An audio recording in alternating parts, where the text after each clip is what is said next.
Ya, semua perhatikan. Gak ada yang main-main. Di sini ada kisah Nabi Ismail alaihissalam. Ismail adalah putra Nabi Ibrahim lewat pernikahannya dengan Siti Hajar. Siti Hajar dengan Nabi Ibrahim adalah sepasang. Beliau seorang nabi, pada saat itu usianya sudah tua renta. Nabi Allah Ibrahim alaihissalam menginginkan seorang anak yang didamba-dambakan. Pada kisahnya, saat itu Nabi Ibrahim alaihissalam meminta kepada Allah Subhanahu wa taala yang diabadikan, yaitu Quran surat As-Saffat ayat 100 sampai dengan 103 yang berbunyi, A'udzubillahi minasyaitonirrajim. Bismillahirrahmanirrahim. Rabbi habli minas salihin. Dia meminta kepada Allah, wahai Tuhanku, karuniakanlah kepadaku seorang anak. Kemudian jadilah anak. Ya, Allah mengabarkan, yaitu surat As-Saffat ayat 102. A'udzubillahi minasyaitonirrajim. Bismillahirrahmanirrahim. Setelah kalimat Rabbi habli minas sholihin, fabasyarna hu bi gulamin halim. Ketika itu Siti Hajar dan Nabi Allah Ibrahim dikabarkan bahwa beliau, istrinya, telah mengandung seorang anak yang sabar. Ternyata kesabaran Nabi Ismail alaihissalam terbukti pada saat remaja. Ini dikisahkan merinding, ya, sedih melihat Ibrahim alaihissalam itu menantikan seorang anak sekian lamanya, akhirnya lahir Nabi Allah Ismail alaihissalam, putra dari Nabi Ibrahim alaihissalam. Setelah remaja, ya, ada perintah lewat mimpi. Falamma balagha ma'ahu sa'ya. Ketika itu, ya, Nabi Allah Ibrahim alaihissalam dimimpikan yang berbunyi Quran surat As-Saffat ayat 103. Falamma ma'ahu sa'ya qala ya bunayya inni ara fil manami. Apa lanjutannya? Inni ara fil manami asbahuka. Ya, anni asbahuka. Kemudian Nabi Allah Ibrahim meminta pendapat kepada Nabi Ismail waktu Nabi Ismail remaja. Ya, maza tara, apa pendapatmu tentang mimpi aku semalam? Kata Nabi Ibrahim alaihissalam. Apa jawaban seorang anak yang soleh? Kalau begitu, ya sudah, ayah memimpi. Saat itu mimpi ayah adalah menyembelih aku. Maka aku dapati diriku dalam keadaan sabar. Sebagai intermezzo, tarik atau flashback ke belakang, Nabi Allah Ibrahim saat menginginkan seorang anak itu pernah sesumbar. Arti sesumbar itu yaitu memperkenalkan dirinya saat peristiwa, yaitu penyembelihan hewan kurban. Dia memiliki 100 unta, kemudian 1000 kambing. Semua kambing dan unta itu dikumpulkan untuk disembelih dan dibagi-bagikan kepada orang-orang pada saat itu. Kemuliaan Nabi Allah Ibrahim memberi makan atau menyembelih 100 ekor unta, 1000 kambing atau gonam. Pada saat itu manusia itu memujinya.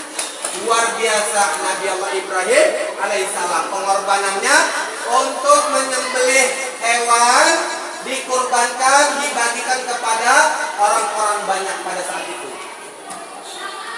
Bukan hanya penduduk bumi yang memuji, tapi juga penduduk langit. Para malaikat senang kepada Nabi Allah Ibrahim alaihissalam. Ketika ditanya Nabi Allah Ibrahim alaihissalam, "Ya Ibrahim, kenapa yang kamu lakukan demikian itu? Apa maksudnya?" Akhirnya Nabi Allah Ibrahim menjelaskan, "Pengorbananku untuk Allah dan ibadahku untuk semuanya untuk Allah." Akhirnya Nabi Allah Ibrahim sesumbar kepada khalayak atau orang banyak. Jangankan unta dan kambing yang aku sembelih, kalau aku punya anak, aku akan menyembelihnya. Sampai saking cintanya Nabi Allah Ibrahim kepada Allah Subhanahu wa taala. Ketaatannya Nabi Allah Ibrahim teruji. Akhirnya ketika berujar ucapan seperti itu, Allah mengujinya. Lahirlah seorang anak, ditagih oleh Allah. Apa Allah bilang? Dalam suatu hadis Rasulullah menyatakan, "Ya Ibrahim, wahai Ibrahim, tepatilah janjimu binazarikum." Ya, laksanakanlah apa yang kamu janjikan pada saat itu. Dia mikir, Nabi Allah Ibrahim pikir sejenak, apa yang saya janjikan kepada Allah? Oh, ternyata dia mengingatnya bahwa pada saat aku bertakwa kepada Allah, semuanya tidak aku lihat kecuali Allah. Jangankan kurban yang aku laksanakan, memotong kambing 1000 ekor, memotong unta 100 ekor, bahkan anakku kalau Allah minta, aku akan potongnya. Akhirnya ditagih oleh Allah ketika Nabi Ismail alaihissalam lahir. Nabi Ibrahim memimpikan peristiwa itu. Ya